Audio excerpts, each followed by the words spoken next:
കൂട്ടുകാരെ, ഗീതാ ഗോവിന്ദം ഇന്നത്തെ പ്രൊമോല് നമ്മുടെ ഭദ്രനെ കൊന്നിട്ട് നമ്മുടെ രാധികയും മരണം തിരികെ നമ്മുടെ അറയ്ക്കൽ കുടുംബത്തിലോട്ട് വരിക കേട്ടോ. അപ്പൊ നമ്മുടെ ഗീതവും ഗോവിന്ദായിരിക്കും ഇവരെ കാണുന്നത്. അപ്പൊ ഗീതുവിന് ആകപ്പാടെ ഒരു സംശയം.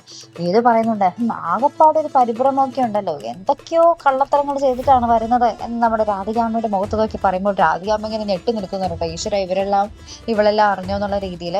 അതിന് പിന്നാലെ നമ്മുടെ അനാർക്കലി നമ്മുടെ രാധികയെ ഫോൺ ചെയ്യുക കേട്ടോ. അപ്പൊ നമ്മുടെ രാധിക ആണെങ്കിൽ ഭയങ്കര കേണതാണ് സംസാരിക്കുക. അപ്പൊ നമ്മുടെ അനാർക്കലി പറയുന്നുണ്ട്, ഗോവിന്ദിന്റെ അച്ഛനെയും മയക്ക പോലെ എന്നെയും മയക്കാന്നാണോ നിന്റെ വിചാരം? എന്നാലും നിന്റെ പച്ച മാംസത്തിലൂടെ നിനക്ക് കത്തി കയറ്റാനുള്ള ഒരു ചങ്കുറപ്പ് നിനക്കുണ്ടെന്ന് ഞാൻ ഒരിക്കലും വിചാരിച്ചില്ല എന്നൊക്കെ പറഞ്ഞ് നമ്മുടെ അനാർക്കലി ഇങ്ങനെ പറയുന്നുണ്ട്. ശേഷം നമ്മുടെ അനാർക്കലി ആ ഒരു വീഡിയോ എടുത്തത് നമ്മുടെ രാധികയ്ക്ക് ഇങ്ങനെ അയച്ചു കൊടുക്കുന്നുണ്ട്. രാധിക ഇത് കണ്ടിട്ട് ഞെട്ടിത്തരിച്ച് നിൽക്കുന്നുണ്ട്. ഈശ്വര, പെട്ട് ഇനി ഒന്നും ചെയ്യാൻ പറ്റില്ല എന്നുള്ള രീതിയിൽ ഇങ്ങനെ നിൽക്കുന്നുണ്ട്. പിന്നീട് കാണിക്കുന്നത് നമ്മുടെ എന്താ പറയാ, അവർണിക ഇങ്ങനെ തലകറങ്ങി വീണ് കിടക്കുക.